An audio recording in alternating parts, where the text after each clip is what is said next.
Dave, I suppose firstly, a full week off since the Barrow game, and a huge contrast to last season. We were playing Saturday, Tuesday last year, and does that give you a really good chance to get your message across and spend them, that full 7 days talking to the lads? Yeah, it's certainly easier at the start of the season, especially when you've got new players in. You're still limited by, I suppose, what you can do in terms of load-wise and what you need on individual players, but it gives us a chance to get them closer to each other. So we played a game on Monday for the lads who needed it, and we've had a 3-day lead into the game. So certainly Wednesday, Thursday was more around what we need to do relevant to Saturday. Today takes care of itself really, and we look forward to hopefully going to put into practice the thing we've spoken about over the past few days and get 3 points, which is the most important thing. Just to mention about that game on Monday, it was almost a training game against Gateshead here, and obviously was the result at all important to you? Obviously I know we won. Did you almost look back 3 weeks ago and think, why didn't we do that, win there, but at all? Or? No, the result's always important, but alongside that you're looking to tick boxes in terms of what people get out of games. So regardless of what game you're playing, whether it's a training session, whether it's a bounce game between yourselves, whether it's a small sided game, you want the principles that you put into place practiced and worked upon. We looked at people in, I suppose, different positions.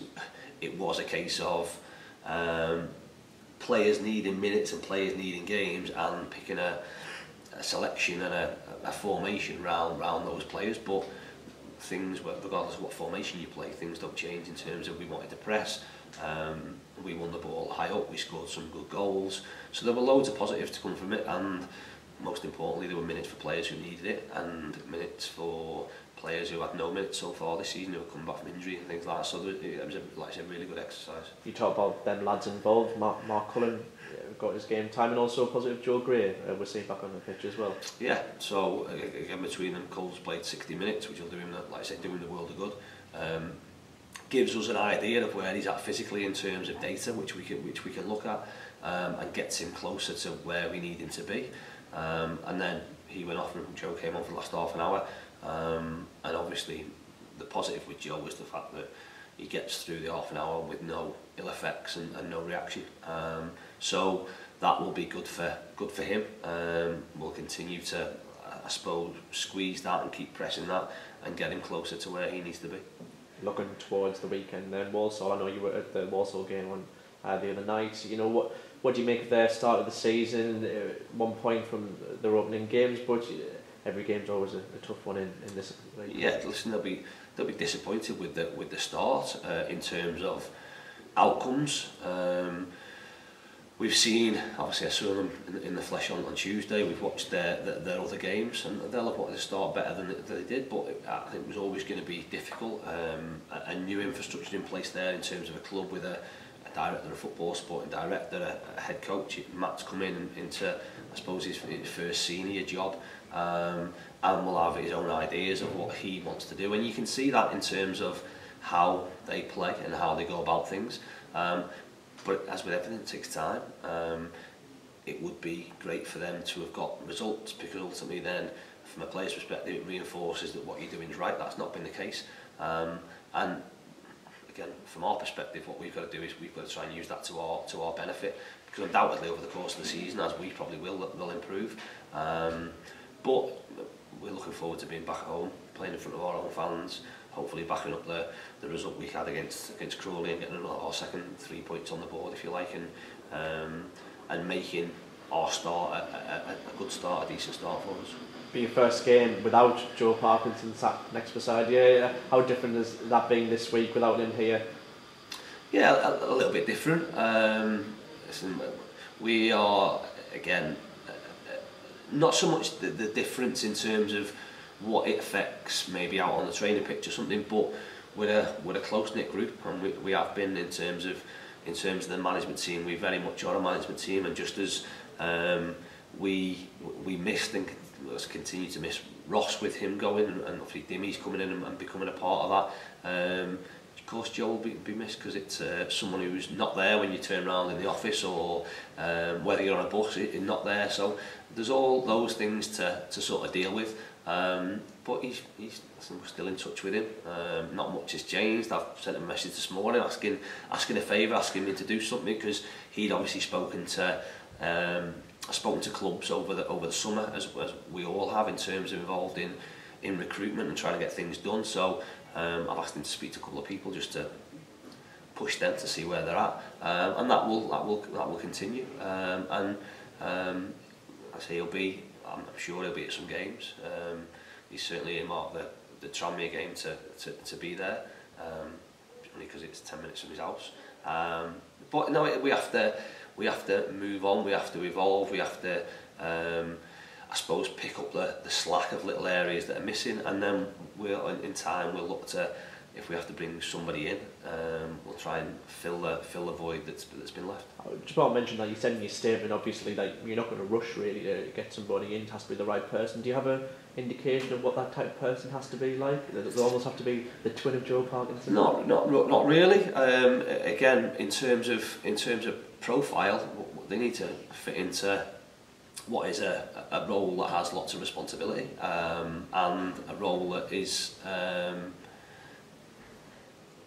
one that's, like I say, you'll have opinion, you'll have say. This is very much a management team. Ultimately, I'll be the one that has to make the final call, but it's a final call based on the opinion and the valued opinion of everyone that's in there with us. So again, fit within the profile of what we want. Somebody who's hard-working, committed, knowledgeable around what they're doing, willing to put their point forward, and fits within what is, like I say, a really tight-knit group, and a tight-knit group in terms of the players as well. Difficult to come by, but no set time scale or no set major sort of profile of the person we need to try and get. Talk about bringing staff in, but bringing players in as well. I know how hard the whole team works to in terms of recruitment. Obviously, that a little bit different this year, because we obviously do participate in obviously the whole deadline day, and obviously we're up to a certain point. Does that put more pressure on yourselves and the rest of the staff to work a little bit quicker and get people in? It doesn't put pressure on to work quicker and get people in. It puts pressure on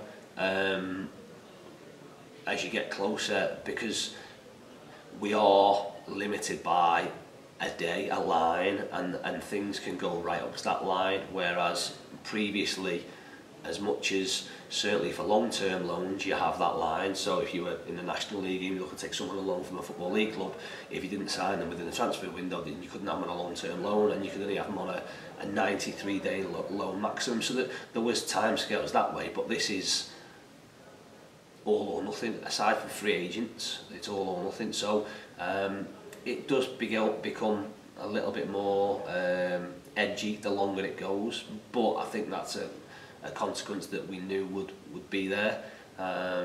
We're reliant on other clubs, which is always the case when you're using the loan market, but we are looking at free agents, and we are looking at other things, and more things will become available. So there has to be a patience within what we're trying to do, and that'll certainly be the case. But I suppose we'll be judged come the 1st of September with how well we've done, or what we've managed to, or what progress we've managed to make, and hopefully that'll be good progress. Should we expect Dave Challinor to roll out Victoria Park car park like Harry Redknapp used to do, and put his window down and give us some deadline day transfer updates? I hope not. So you want your business done by then? Ideally, football's changed in terms of how things are done. We aren't blessed with having our own private training ground with lock gates and things like that. So most stuff hopefully will get done with plenty of time. We'll certainly not be making multi-million-pound moves for players, and it working out on transfer sheets and whatever else not being faxed across. Hopefully most of our stuff we've done will have some knowledge of where we stand, and again, even before that, it probably comes to a point from our perspective, whether it be a week, a few days before the window shuts, that we've probably got 3 or 4 options that we're looking at, and if option number 1 is dragging on and dragging on and dragging on, I suggest we'll probably have gone to option number 2 or 3 by that point. So fingers crossed that won't be the case, and I don't envisage it being. Obviously, looking back towards this weekend, you spoke after the the Barrow game about how it was just clear, you know, defensive errors and we shouldn't have gave away them goals. I'm guessing obviously you've sat down and analysed that with them players. And is any specifics that you've said to the lads that needs to change for this Walsall game in order to get the 3 points? It doesn't specifically have to change for the Walsall game. I think what you have to do, for me, is have a greater desire to deal with individual moments. So you can analyse and overanalyse goals, and we definitely would have made similar mistakes in previous games, not just this year, in the past, and not got punished. We were true, always are true to ourselves, regardless of us conceding a goal, not conceding. We point things out. It becomes almost easier to point things out when you have conceded, because there's a consequence. So from a player's mindset, although, for example, there was some things we highlighted in the Barrow game that didn't result in the ball going our net, that from a player's mindset it might be, well, it doesn't matter, we didn't end up with a goal, but it might end up with a goal last time. Certainly on Saturday there were things happened where you may get away with it. We didn't get away with it on Saturday, and there were instances where it wasn't just one mistake, it wasn't a glaring mistake from one person that resulted in a goal. It was a culmination of things that people could have done better in order to prevent that goal, and we ultimately did it too many times on Saturday, and it cost us the game. Simple as that. And you can always look at, like I say, goals and analyse, overanalyse, and every goal potentially will come from a mistake. Even if someone smashes it in from 35 yards, a sort of manager will go, oh, you should have been closed down quicker there, or the keeper could have done, or whatever it might be. You're always going to look at that. You can't get too bogged down with it, but you have to make sure you improve. And there were, like I say, there were bits that happened on Saturday that we need to be better. Otherwise, it's going to be a long season for us. Just finally, team news end of the week, and obviously I'm guessing it's too early for Joe Gray, but obviously Fella missed out last week, and just any others that might have picked up this week. Yeah, Joe continues to work with him. Fella and Regan both missed a couple of days training, but they were back yesterday, and we'll train this morning. So they come back into our thinking if needs be, but everyone else is fine. And hopefully we'll continue to get better and better, and for the lads who aren't in the squad or in the team, we'll push the ones who are to make our decisions really difficult. Just quickly as well, it must almost be quite exciting to go back to the Vic after what you saw in the Crawley game, and that atmosphere, that building.